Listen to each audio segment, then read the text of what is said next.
Welcome back. Now that we've cut up all the frame components, gussets, and bulkheads, we're ready to start assembling the frames. And in this video, we'll focus on the assembly of frame 1. Here you can see frame 1 as it will be positioned on the strongback. And this is what it will look like in the boat with the strongback supports removed. The first step was to take apart the cutting table and set up the frame construction board. Given the size of the frame construction board, this really should have been a two-person job. Don't worry, I make more novice mistakes in this video.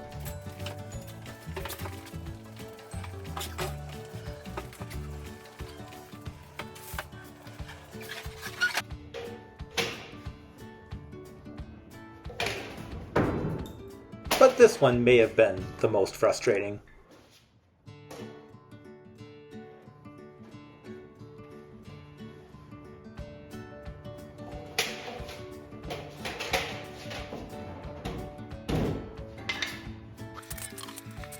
In the third video of this Temptress boat build playlist, I detail the assembly of this frame construction board so that it can later be used as a workbench. I'll post a link at the end of this video. It's time to assemble frame 1.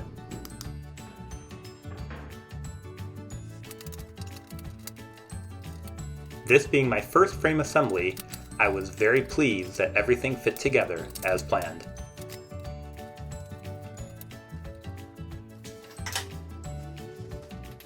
Now I'm ready to dry fit the gussets.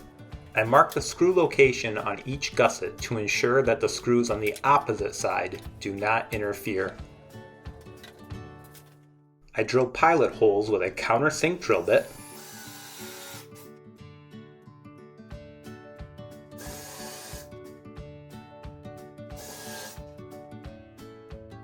And fastened the gusset to the frame with 1-inch long number 8 bronze screws. After stripping a few of the bronze screw heads, for future frame builds, I'll use standard zinc wood screws for pre-assembly and save the bronze screws for final assembly.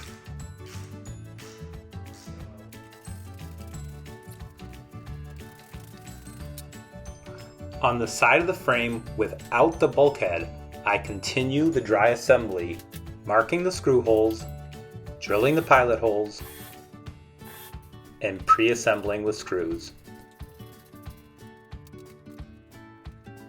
When dry fitting the keel and chine gussets, it's important to align to the inside of the keel fillers and chine fillers. The outside of the frames and gussets will be shaped to the contour of the boat at a later stage.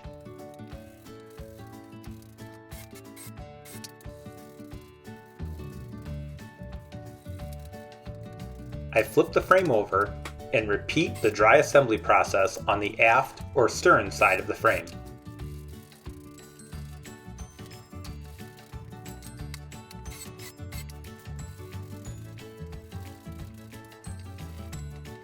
Similar to the chine gussets, the bulkhead should be aligned to the inside of the chine fillers. Again, the outside of the bulkhead, frame, and gussets will be shaped to the contour of the boat at a later stage.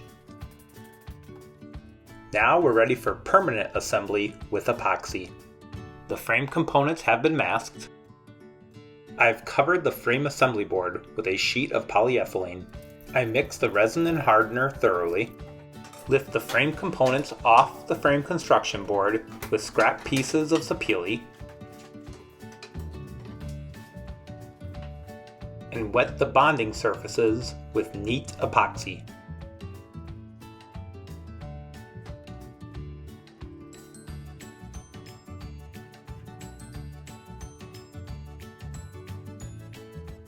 That's what we're looking for.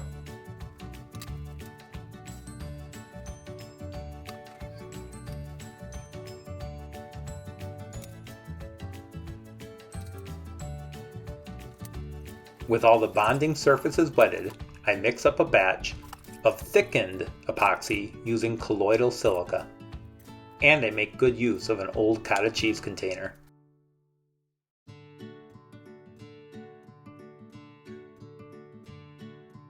In full disclosure, I'm not entirely sure that I thickened the epoxy enough, and I'll make the modifications for future frames.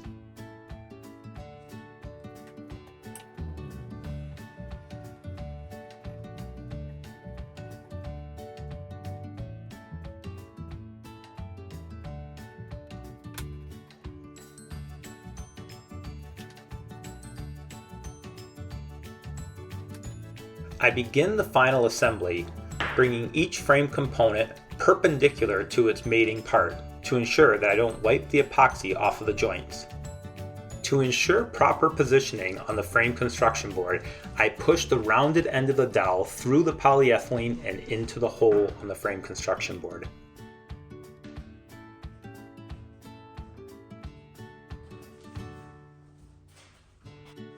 I recoat the mating surface of the chine fillers with thickened epoxy.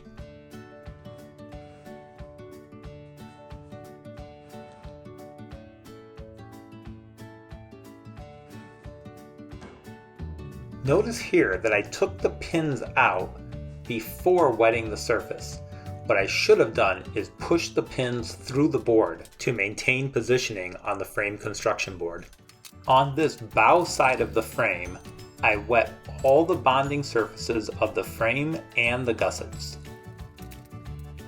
As you'll see in this next transition, I accidentally flipped the deck beam and my screw holes on the gussets were not aligning, so I had to flip it back over. With that fix, I permanently attach the gussets to the bow side of the frame. Due to a lack of confidence, I add even more thickened epoxy to the frame.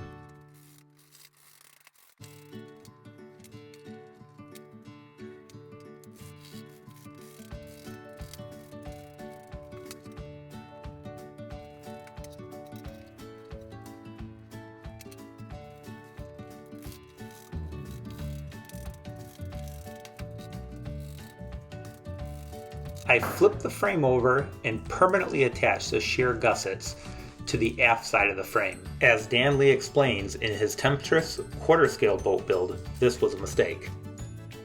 What I should have done before bonding the aft side gusset is drill a hole back through the frame guide holes and bow side gusset. These holes would have been ideal to align the assembled frame to the frame construction board. Luckily it wasn't too late, but only now did I start thinking about how I was going to align and attach the strong back legs to the assembled frame.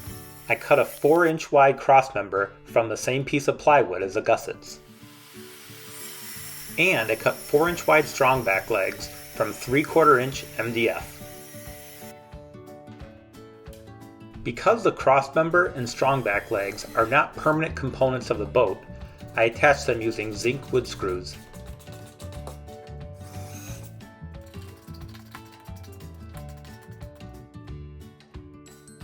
Because I didn't drill holes through the bow side gussets earlier in the assembly, I now have only these two guide holes to align the frame to the frame construction board.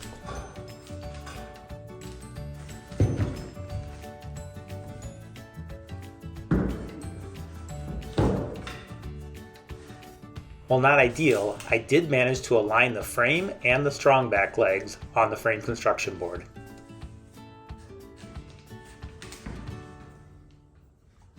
Notice that I aligned the outside edge of the strong back legs to the SBL1 pins.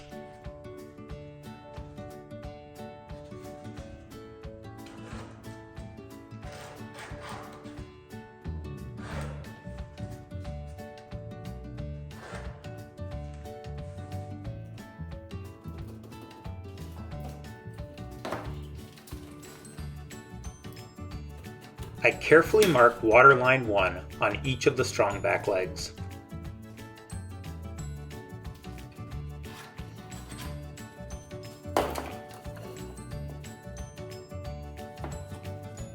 I also should have marked the vertical center line on the frames, but I forgot.